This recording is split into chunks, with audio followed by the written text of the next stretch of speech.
ॐ श्रीगणेशाय नमः।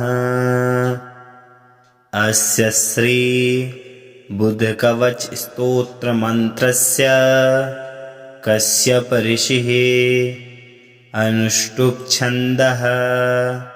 बुधो देवता बुधपीडाशमनार्थं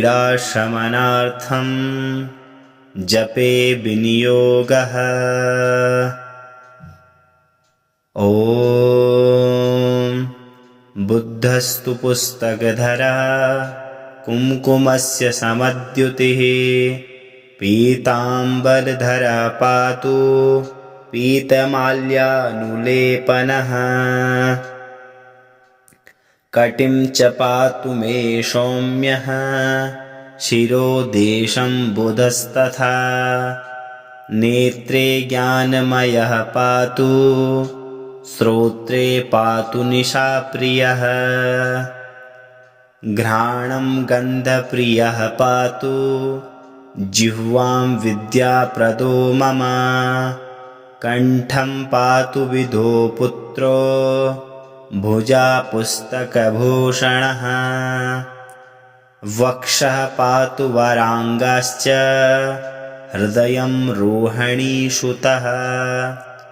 नाभिं पातु सुराराध्यो मध्यं पातु खगेश्वरः।